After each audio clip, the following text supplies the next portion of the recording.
Drew Lock, you are a New York Giants. We have some breaking news here on the channel. Joe Schoen is back at it on day 2 of NFL free agency as he has signed a quarterback in Drew Lock to a 1-year deal for $5 million. In today's video, I'm going to give you everything you need to know about Drew Lock. Could he be starting over Daniel Jones? And what does this mean for the Giants when it comes to potentially drafting a quarterback? We're going to break that down, but first, I got to make sure everybody watching today's show is subscribed. And I also just want to say thank you to everybody that has subscribed to this channel. We crossed over 44,000 subscribers this morning. That is an amazing accomplishment, and it wouldn't be possible without every single one of you guys watching the show and support. So if you're not subscribed, change it. Free, informative, entertaining content every day on Big Blue. Become one of the next 45,000 subscribers. Alrighty, Drew Lock signing a 1-year deal for $5 million for the Giants. What I am seeing it is $5 million guaranteed. And when I compare what he got to what other backup quarterbacks got, I think this is a very fair deal for the New York Giants. On average annual value, Gardner Minshew signed for $12.5 million. Sam Darnold, $10 million. Tyrod Taylor, $9 million. And Jameis Winston, $8.7 million. Are those guys maybe a little bit more accomplished than Drew Lock? Sure, but I like the talent and the swag and the way that he plays the game. You look at what he's done as a starter on screen right now. He's started 23 games in his career. He's bounced around from the Denver Broncos to the Seattle Seahawks, spending the last couple of years there. 9-14, but 27 touchdowns in 23 games, 20 interceptions. He is a risk taker. He's a gunslinger. He likes to throw the ball downfield, only completes 60% of his passes, but almost 5,000 yards in 23 games. You look at what he's done in his NFL career, dating back to the last 4 years.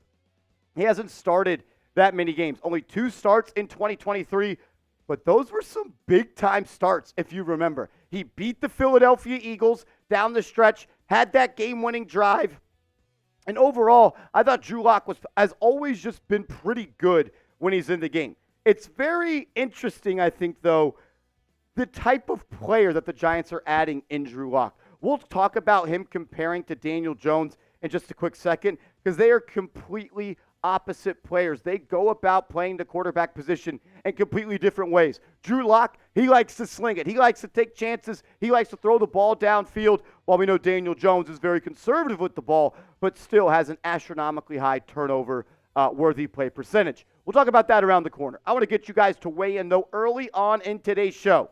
1-year deal, $5 million for Drew Lock. You have a backup quarterback, maybe a starting quarterback. What does this mean for Tommy DeVito? What does it mean for the draft? That's around the corner. But I need you to grade the signing of Drew Lock, A, B, C, D, or F. Let me know what you think. Be honest with me down in the comment section.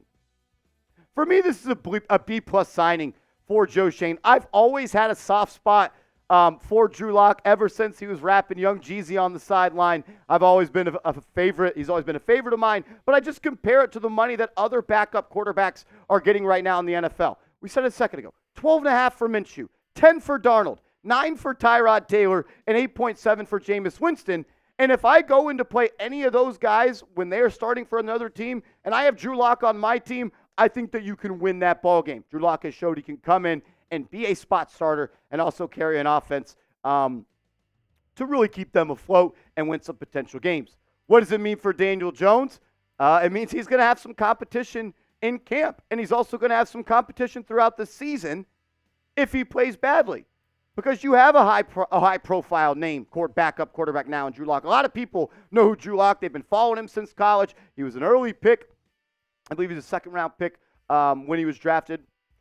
But Daniel Jones, if you don't produce, people are going to start calling for Drew Lock to come play, and he's the completely opposite player of Daniel Jones. We know what Jones is. He likes to take what's in front of him. He stares down his first read. He doesn't throw the ball into tight windows. That's a complete opposite for Drew Lock. Listen to this. Daniel Jones, in 59 starts in his career, has 62 big-time throws, according to Pro Football Focus, and a big-time throw percentage of 3.0. Drew Lock, in 23 games, compared to 59 for Daniel Jones, has 42 big-time throws and has a big-time throw percentage of 5.0. That's the type of offense that Brian Daboll wants to run. He wants to throw the ball down the field. We saw how he operated. We saw how he called plays. And we saw the game plan when Tyrod Taylor was in at the end of the season.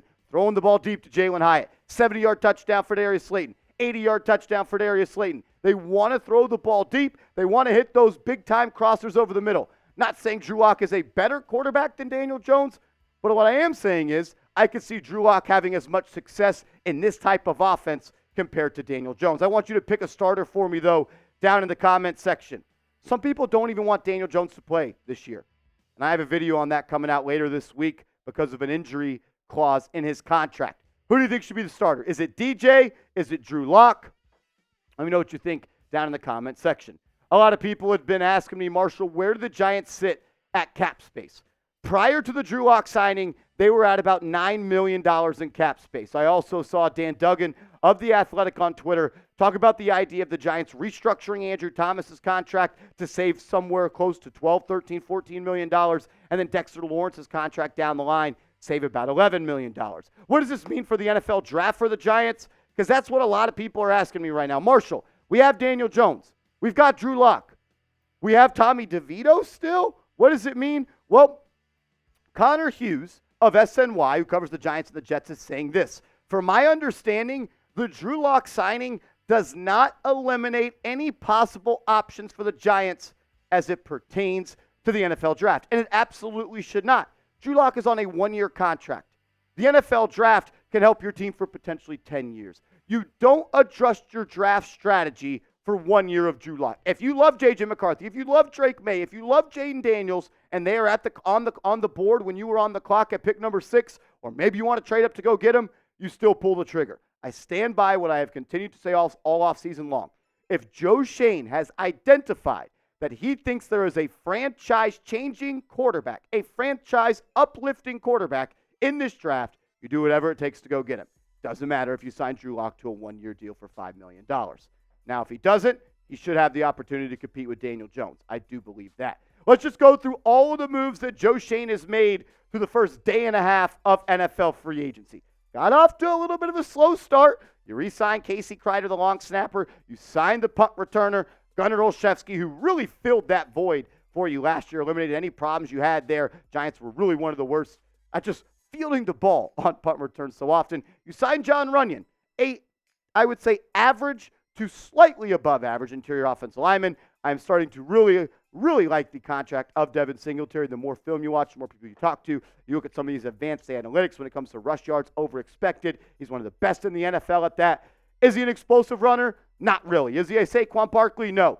But on 3rd and 6, he can go and get that. On 4th and 2, he can put his head down and get it. Is he a little smaller? Yeah. But at 5'7", 200 pounds, this guy is a tank, and he's going to run through any arm tackle that tries to come his way. Other moves the Giants made. Started to heat up a little bit in the afternoon. You sign Carter Coughlin. He comes back, special team specialist. You go out and sign another interior offensive lineman, Jermaine Illuminor, and you make the biggest move of NFL free agency. You trade a 2nd and a 5th-round pick for Brian Burns, and you ante up a contract of 5 years, $141 million with a maximum value of $150 million with $87.5 guaranteed.